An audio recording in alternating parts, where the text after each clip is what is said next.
बच्चों कक्षा 11 भूगोल विषय के अंतर्गत हम अध्ययन कर रहे हैं चैप्टर नंबर 7 जिसका नाम है भू आकृतियाँ तथा उनका विकास। बच्चों भू आकृतियाँ तथा उनके विकास में हम देख रहे हैं कि अपर्दन कारक कौन कौन से हैं, उनके लगातार अपर्दनात्मक और निक्षेपात्मक जो उनसे बनने वाली स्थलाकृतियाँ है उनके बारे में हम यहाँ पर अध्ययन कर रहे हैं। आज की क्लास में हम देखेंगे बच्चों तरंग व धाराओं से बनने वाली स्थलाकृतियाँ, अर्थात सागरीय जल से बनने वाली स्थलाकृतियाँ जिससे अपर्दन और निक्षेपण दोनों प्रकार की स्थलाकृतियों का निर्माण होता है। तो आइए बच्चों स्टार्ट करते हैं। तरंग व धाराएं। बच्चों तरंग व धाराएं हम जानते हैं जैसे कि समुद्री तटों पर ही अपना प्रभाव दिखाती है, साथ ही उनसे संबंधित जो क्षेत्र है वहाँ पर हमें इससे संबंधित स्थलाकृतियाँ देखने को मिलती है। तटीय प्रक्रियाएं सर्वाधिक क्रियाशील और इसी कारण अत्यधिक विनाशकारी होती है। जो तटों पर उपस्थित जो ये क्रियाएं हैं ये सर्वाधिक क्रियाशील होती है और इसीलिए सर्वाधिक अत्यधिक विनाशकारी भी होती है। तटों के किनारों पर अधिकतर परिवर्तन तरंगों द्वारा संपन्न होते हैं। जब तरंगों का अवनमन होता है तो जल तट पर अत्यधिक दबाव डालता है। सामान्य तरंग अवनमन की अपेक्षा सुनामी लहरें कम समय में अधिक परिवर्तन लाती है।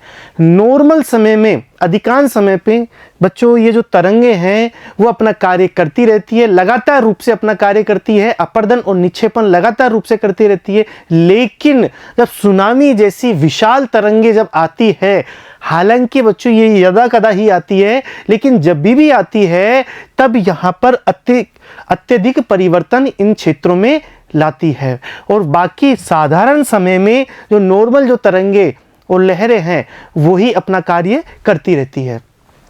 समुद्री जल स्तर को स्थिर या स्थायी मानते हुए तटीय स्थल रूपों के विकास को समझने के लिए तटों को दो भागों में वर्गीकृत किया गया है। तटों को दो भागों में वर्गीकृत किया गया है। किन कंडीशन पर? समुद्री जल स्तर को स्थिर या स्थायी मानते हुए, क्योंकि बच्चों यहाँ पर यह भी देखा जा सकता है कि समुद्री जल स्तर है वो स्थायी नहीं होता, वो ऊपर या नीचे होता रहता है समय के अंतराल के साथ में। लेकिन फिर भी यदि हम इसको स्थायी माने, लगभग थोड़ा बहुत ऊपर नीचे माने, तो यहाँ पर दो भागों में इसको बांट सकते हैं। पहला है ऊंचे या चट्टानी तट और दूसरा है निम्न या समतल मंद ढाल के अवसादी तट जिसे उन्मग्न तट कहते हैं और पहले वाले को कहते हैं जलमग्न तट। बच्चों ऊंचे चट्टानी, माना कि यहाँ पर ये समुद्र तल है, ठीक है, ये समुद्र तल है और यहाँ पर यदि हमें ऊंचे चट्टानी भाग हमें दिखाई दे रहे हैं तो ये जलमग्न तट होंगे। दूसरी ओर यदि ये समुद्री जल है, यहाँ पर ये तट है और यहाँ पर बिल्कुल हल्की सी ऊंचाई के साथ में यहाँ पर तट उपस्थित हो तो इसे कहते हैं उन्मग्न तट। अर्थात यहाँ पर जो तट है, दूसरे उन्मग्न तट जो होते हैं बच्चों वो समतल, लगभग समतल होते हैं, मंद ढाल के होते हैं और निम्न तट होते हैं, जबकि जलमग्न जो तट होते हैं वो खड़े ढाल के होते हैं, ऊंचे चट्टानी होते हैं। जैसे कि भारत में यदि हम पश्चिमी भारत की बात करें, पश्चिमी तट की बात करें तो इस प्रकार के तट यहाँ पर दिखाई देते हैं। तो पहले हैं ऊंचे चट्टानी तट। ऊंचे चट्टानी तटों के सहारे तट रेखाएं अनियमित होती है तथा नदियां जलमग्न प्रतीत होती है। ऊंचे चट्टानी तटों के सहारे तरंगे अवनमित होकर धरातल पर अत्यधिक बल के साथ में प्रहार करती है जिससे पहाड़ी पार्श्व भृगु का आकार ले लेते हैं। पहाड़ी जो पार्श्व है यहाँ पर भृगु का आकार, अर्थात यहाँ पर लगातार रूप से कटाव हो सकता है। जैसे कि यहाँ पर हमने माना कि ये जल है और लगातार रूप से कटाव करेगा तो यहाँ पर इस प्रकार की स्थलाकृति का निर्माण होगा जिसे हम क्या कहेंगे? भृगु कहेंगे, क्लिफ, जिसे इंग्लिश में क्या कहते हैं? क्लिफ कहते हैं, जिससे पहाड़ी पार्श्व भृगु का आकार ले लेते हैं, जिससे क्या होता है? भृगु यहाँ पर निर्मित हो जाते हैं और लगातार रूप से कटाव करता रहता है। तरंगों के स्थायी प्रवाह से भृगु शीघ्रता से पीछे हटते हैं और समुद्री भृगु के सम्मुख तरंग घर्षित चबूतरे बन जाते हैं। तरंगे धीरे धीरे सागरीय किनारों की अनियमितताओं को कम कर देती है। समुद्री भृगु से गिरने वाला चट्टानी मलबा धीरे धीरे टुकड़ों में टूट जाता है और लहरों के साथ घर्षित होता हुआ किनारों से दूर निक्षेपित हो जाता है। जैसे कि माना बच्चों, यहाँ पर ये समुद्र तल है और यहाँ पर लगातार रूप से ये क्षेत्र यहाँ पर अपरदित करेगा तरंगों की वजह से, और अपरदित करने के कारण यहाँ पर इस प्रकार की आकृति का निर्माण हो जाएगा। और यहाँ पर जब क्लिफ का निर्माण हो जाएगा अर्थात भृगु का निर्माण हो जाएगा तो धीरे धीरे और ज्यादा क्षेत्र को ये तरंगे अपरदित करती है, और अपरदित करने के पश्चात यहाँ से और टुकड़े टूटेंगे और अपरदन होगा और टुकड़े टूटेंगे। टूटने के पश्चात यह जो तरंगे इन टुकड़ों को या अपरदित क्षेत्रों को निक्षेपण के रूप में कार्य करती हुई पीछे ले जाती है अर्थात समुद्रों में इकट्ठा करती है। और समुद्रों में जब इकट्ठा करती है तो ये अपरदन के पश्चात जो प्राप्त मलबा है बच्चों, ये मलबा यहाँ से हटता जाता है और हटने के कारण ये पीछे की ओर लगातार रूप से और अपरदन करती रहती है। इस प्रकार से किनारों से दूर निक्षेपण के कारण ये मलबा दूर होता जाता है और लगातार रूप से ये तरंगे अपरदन करती रहती है। ठीक है बच्चों, जैसे ही तटों के साथ में अपरदन प्रारंभ होता है, वेलांचली प्रवाह तरंगे इस अपरदित पदार्थ को सागरीय किनारों पर पुल्लिन और रोदिगाओं के रूप में निक्षेपित करती रहती है। बच्चों, यहां पर एक शब्द आता है वेलांचली प्रवाह या तरंगे। वेलांचली प्रवाह या तरंगे क्या होती है, इसके बारे में हम जानते हैं कि वेलांचली यहाँ पर जो तट होते हैं, तटों के सहारे तरंगे जब इस तरीके से बच्चों, यहाँ पर तरंगे जब इस तरीके से टूटती है, तटों पर तरंगे जब टूटती है तो तटों के समानांतर गति करती है, और तटों के समानांतर गति करने के कारण इन्हें अपरदित पदार्थ को भी साथ में ले जाती है। इन्हें क्या कहते हैं? वेलांचली तरंगे या वेलांचली प्रवाह कहते हैं। ये तटों के समानांतर चलती है और कैसे बनती है? जब तरंगे टूटती है, तरंगे जब तटों पर टूट जाती है अर्थात वहां पर समाप्त हो जाती है तो तटों के समानांतर ही वो चलने लगती है। इसे वेलांचली प्रवाह या वेलांचली तरंगे कहते हैं। और ये जो वेलांचली तरंगे हैं बच्चों, ये अपरदित पदार्थ को अपने साथ बहा ले जाती है, अर्थात वहां पर जो मलबा इकट्ठा हुआ उस मलबे को अपने साथ बहाकर ले जाती है, जिससे कि और ज्यादा अपरदन हो सके।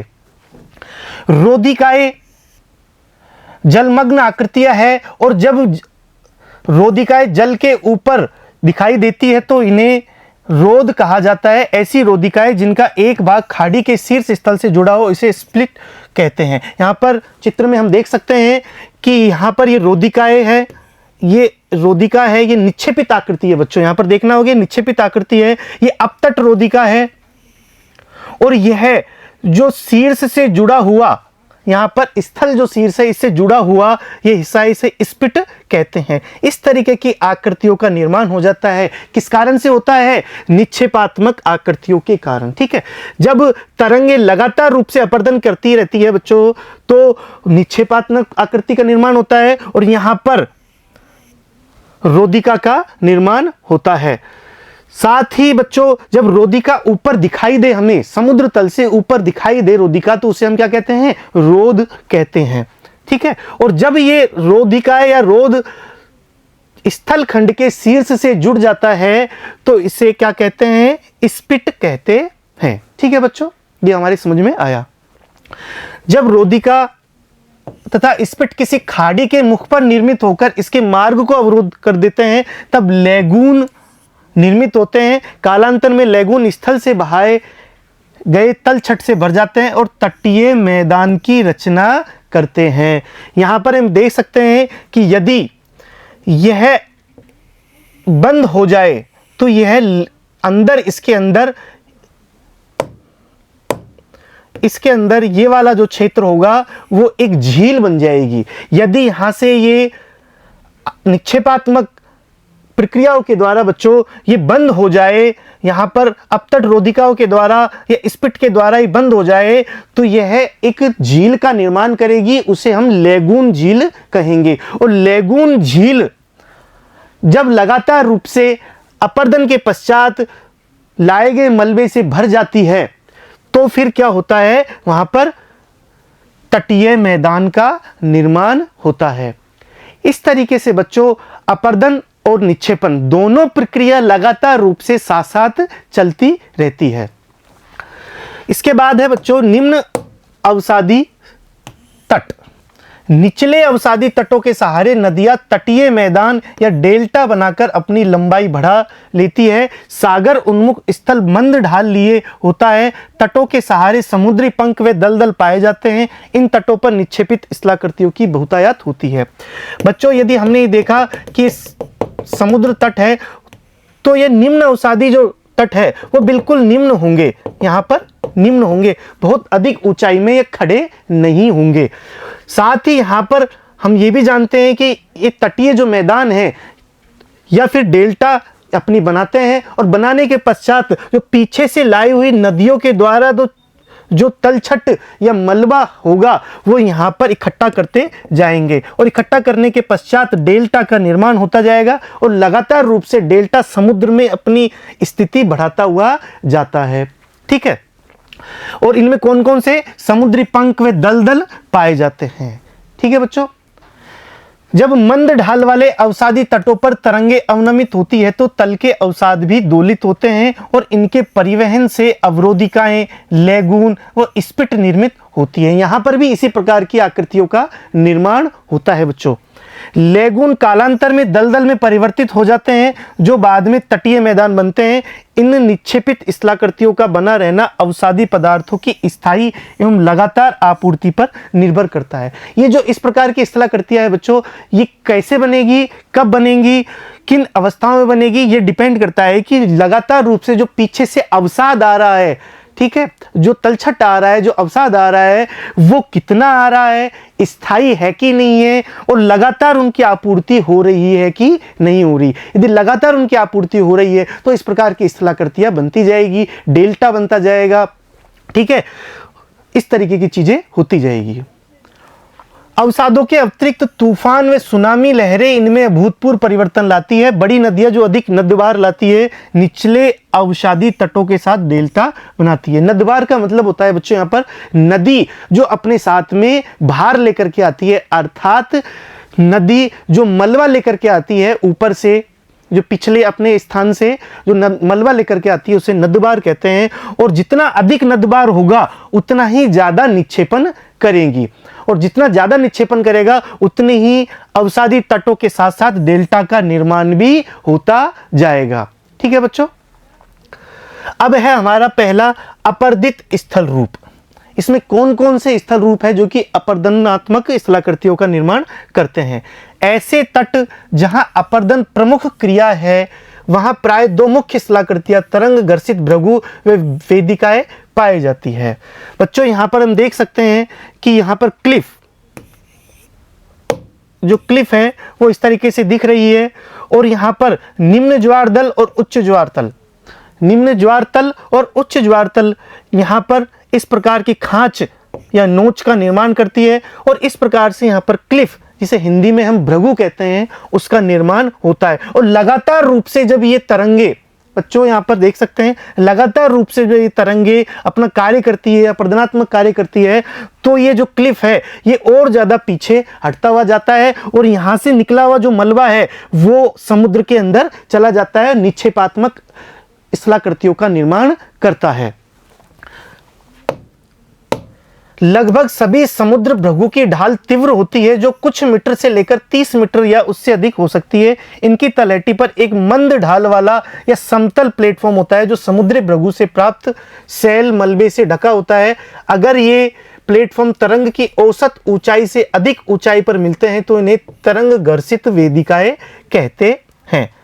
यहां पर देखने को स्पष्ट रूप से पता चल रहा है बच्चों, तरंग घर्षित वेदिकाएं, तरंग घर्षित जो वेदिकाएं हैं यहां पर दिख रही है। पहले प्रारंभिक सतह इस प्रकार की थी, प्रारंभिक सतह बच्चों इस प्रकार की थी, और इस प्रकार की सतह जब थी तो उसके पश्चात अपर्दन हुआ, और अपर्दन होने के कारण कौन करेगा यहां पर अपर्दन? तरंगे करेगी। यहां पर अपर्दन तरंगे करेगी, और अपर्दन जब तरंगे करती है तो यहां पर इस क्षेत्र को अपर्दित कर देती है, और यहां से अपर्दित करने के पश्चात यहां पर निक्षेपित कर देती है, जैसे कि चित्र में हमें दिखाई दे रहा है। और जब निक्षेपित कर देती है तो इसे कहते हैं तरंग निक्षेपित वेदिका, तरंग निक्षेपित वेदिका। और यहां पर जो ये प्लेटफॉर्म का निर्माण किया इसे कहते हैं तरंग घर्षित वेदिका। चित्र के द्वारा हमें समझ में आ गया होगा बच्चों कि यहाँ पर क्लिफ का निर्माण हो रहा है, और पहले इस तरीके की आकृति थी, लेकिन धीरे धीरे जब अपर्दन हुआ, अपर्दन होने के पश्चात वर्तमान स्वरूप इस प्रकार का हमें दिखाई दे रहा है। और यहाँ पर तरंग घर्षित वेदिकाओं का निर्माण हो रहा है, और ये जो अपर्दन हुआ ये यहाँ पर निक्षेपित हुआ, और इसके पश्चात इसका नाम हुआ तरंग निक्षेपित वेदिका। तो जहां से अपर्दन हुआ वो आगे जाकर कहीं पर निक्षेपण कर देता है। ये शुरुआत से हम इस चैप्टर में पढ़ रहे हैं। यदि अपर्दन हुआ है तो निक्षेपण भी होगा। अपर्दन का कार्य केवल मलबे को या पदार्थ को एक स्थान से उठा करके दूसरे स्थान तक ले जाना ही होता है। ठीक है बच्चों, तो इस तरीके से हमने यहां पर देखा। भृगु की कठोर चट्टान के विरुद्ध जब तरंगे टकराती है तो भृगु के आधार पर रिक्त स्थान बनाती है और इसे गहराई तक खोखला कर देती है, जिसे समुद्री कंदराएं कहते हैं। जैसे कि यहाँ पर हमें देखने को मिल रहा है, यहाँ पर समुद्री कंदराएं या खांच यहाँ पर लिखा हुआ है, ये यहाँ पर हमें दिखाई दे रही है। तो लगातार रूप से यदि तरंगे अपना कटाव करे, अपना कार्य करे, अपर्दन करे, तो ये लगातार रूप से काम करती रहती है और यहाँ पर क्लिफ का निर्माण होता है, और ये अपर्दित जो पदार्थ है वो यहाँ पर इकट्ठा हो जाता है, और यहाँ पर इकट्ठा होने के पश्चात तरंगे इनको वापस पीछे की ओर समुद्रों में ले जाती है। और यहाँ पर इस तरीके से हमें चित्र या स्थलाकृतियों का निर्माण दिखाई देता है। भृगु के निवर्तन से, निवर्तन का मतलब होता है पीछे हटना। भृगु के निवर्तन से चट्टानों के कुछ अवशेष तटों पर अलग अलग छूट जाते हैं। ऐसी अलग अलग प्रतिरोधी चट्टानें जो कभी भृगु के भाग थे समुद्री स्टेक कहलाते हैं। यहाँ पर हम स्पष्ट रूप से देख रहे हैं कि समुद्री स्टेक यहाँ पर दिखाई दे रहा है हमें बच्चों। ये समुद्री स्टेक है, ये खड़ा इस प्रकार से दिखाई दे रहा है, और ये कोई प्रतिरोधी चट्टानें हैं। ये कोई प्रतिरोधी चट्टानें हैं जो कि तरंगों के द्वारा अपर्दित नहीं हो पाई, और इस कारण से यहां पर ये छूट गई, जबकि जो तट था वो पीछे की ओर चला गया, लेकिन यह प्रतिरोधी चट्टानें होने के कारण यहीं पर ही छूट गई। इसे क्या कहेंगे? समुद्री स्टैक कहेंगे।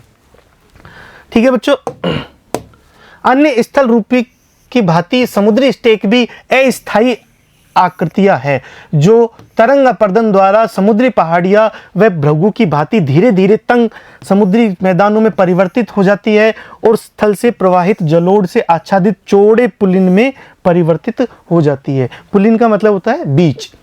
जो बीच, चौड़े जो बीच होते हैं उनमें परिवर्तित हो जाती है। समय के पश्चात धीरे धीरे ये परिवर्तित होती है। अपर्दन और निक्षेपात्मक जो क्रियाएं हैं वो लगातार रूप से यहाँ पर चलती हुई रहती है। नेक्स्ट है बच्चों निक्षेपत स्थल रूप। हमने अपर्दनात्मक स्थल रूप देखे, अब हम देखेंगे निक्षेपित स्थल रूप। और इसमें सबसे पहला और सबसे प्रमुख आता है बच्चों बीच, जिसे हिंदी में कहते हैं पुलिन।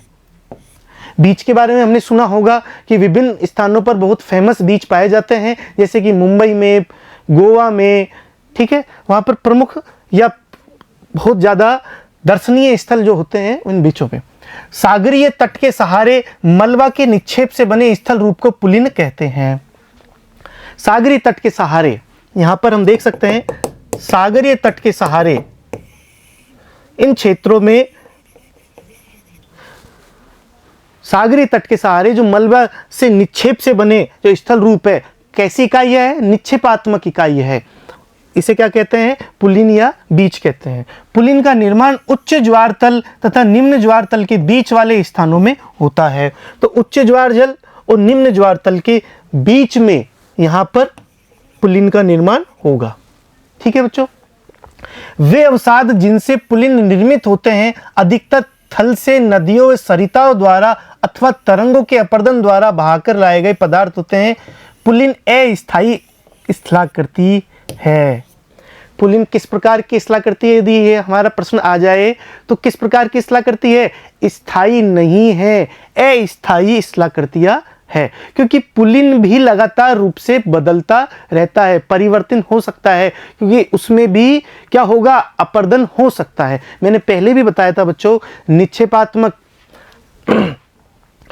अपर्दन होगा। बच्चों मैंने क्या बताया था पहले? अपर्दन होगा, अपर्दन से निक्षेपण होगा, और निक्षेपण भी इकाई फिक्स नहीं होती, यहां पर इसका दोबारा से अपर्दन हो सकता है। तो एक साइकिल, एक चक्र का निर्माण होता है, अपर्दन फिर निक्षेपण फिर अपर्दन फिर, लेकिन दूसरे प्रकार का अपर्दन वहां पर हो सकता है। तो इसी प्रकार से पुलिन भी स्थायी ना होकर के अस्थायी स्थलाकृति है। और पुलिन के ठीक पीछे पुलिन तट से उठाई गई रेत टिब्बे या ड्यून्स के रूप में निक्षेपित हो जाते हैं। जो पुलिन के ठीक पीछे जो होती है बच्चों, पुलिन के जो ठीक पीछे यहां पर जो रेत है उसे क्या कहते हैं? रेत टिब्बों के रूप में निक्षेपित हो जाती है। रोदिका, रोध और स्पिट, ये हमने देखा था कैसी इकाइयां है? निक्षेपात्मक इकाइयां हैं, जो कि यहां पर पहले भी हमने बताया था। समुद्री अपतट पर तट के समांतर पाए जाने वाली रेत और शिंगिल की कटक, अपतट समांतर पाए जाने वाली रेत और शिंगिल की कटक को अपतट रोदिका कहलाती है। ये शिंगिल क्या होता है बच्चों? इसके बारे में हम देख लेते हैं। रेत बहुत महीन कण होते हैं, रेत के अंदर जो कण होते हैं बहुत महीन होते हैं, और रेत से जो मोटे कण होते हैं उसे हम कहते हैं सिंगिल, और सिंगल से जो मोटे कण होते हैं उसे कहते हैं गोलाश्म। तो ये मोटाई के आधार पर एक प्रकार की रेत या मिट्टी होती है, मोटे कण होते हैं इसमें सिंगल में, ठीक है। और ये सिंगल से जो लगातार जो कटक, यहां पर कटक का निर्माण हुआ, इनको अपतट रोदिका कहते हैं। यहां पर हमें स्पष्ट रूप से पता चल रहा है कि ये अपतट रोदिका है। ऐसी अपतटीय रोदिका जो रेत के अधिक निक्षेपण से ऊपर दिखाई पड़े उसे रोध रोदिका या बैरियर बार कहते हैं। यदि अंदर ही है तो उसे कहते हैं ऑफशोर बार या रोदिका, और ऊपर दिखाई दे रही है तो उसे कहते हैं रोध रोदिका, ठीक है। यहां पर यदि ऊपर दिखाई दे तो उसे रोध कहते हैं, और केवल यदि अंदर ही है तो उसे हम क्या कहते हैं? रोदिका। इस तरीके से हमें यहाँ पर दिखाई दिया। और इसके यहां पर स्थलखंड से यदि ये जुड़ जाए, यहां पर यदि ये जुड़ जाए तो इसे कहते हैं स्पिट। अपतटीय रोध व रोदिकाएं प्राय या तो खाड़ी के प्रवेश पर या नदियों के मुहानों के सम्मुख बनती है। क्यों बनती है ऐसे? क्योंकि यहीं पर ही नदियों के मुहाने और खाड़ी के प्रवेश पर ही सर्वाधिक मात्रा में मलबा लाया जाएगा। इस वजह से ही यहीं पर ही इन स्थानों पर ही बनती है, और मलबा जहां पर ज्यादा आएगा वहीं पर ही इन स्थलाकृतियों का निर्माण होगा। सिंपल सी बात है। कई बार इन रोदिकाओं का एक सिरा खाड़ी से जुड़ जाता है तो इन्हें स्पिट कहते हैं, जैसे कि मैंने अभी बताया। तो बच्चों यहां पर देखने को मिला कि किस प्रकार से निक्षेपात्मक विभिन्न प्रकार की आकृतियां हमने यहां पर देखी। रोदिकाएं, रोध व स्पिट धीरे धीरे खाड़ी के मुख पर बढ़ते रहते हैं, जिससे खाड़ी का समुद्र में खुलने वाला द्वार तंग हो जाता है तथा कालांतर में खाड़ी एक लेगून में परिवर्तित हो जाती है। जैसे कि मैंने बताया, लेगून झील का निर्माण हो जाता है, और लेगून झील में भी तलछट यदि भर जाते हैं तो फिर वहां पर तटीय मैदानों का निर्माण हो जाता है। लेगून भी धीरे धीरे स्थल से लाए गए तलछटों से या पुलिन से वायु द्वारा लाए गए तलछट से लेगून के स्थान पर एक चौड़े व विस्तृत तटीय मैदान में विकसित हो जाते हैं। जैसे कि मैंने पिछले चित्र में भी यहां पर बताया था, यदि ये यहां पर बंद हो जाए, तो यह एक लेगून झील का निर्माण करेगी। यहां लेगून झील बन जाएगी, और लेगून झील में भी धीरे धीरे समय के पश्चात तलछट यदि इसमें लाए गए, मलबा इसमें लाया गया तो ये भर जाता है, और भरने के पश्चात एक मैदान का रूप ये ले लेगा। ठीक है बच्चों, इस प्रकार से हमने आज की क्लास में कौन कौन सी चीजें देखी? सागरीय जल के द्वारा निर्मित अपर्दनात्मक और निक्षेपात्मक स्थलाकृतियों के बारे में पढ़ा। अगली क्लास में हम पवन निर्मित स्थलाकृतियों के बारे में अध्ययन करेंगे। धन्यवाद बच्चों।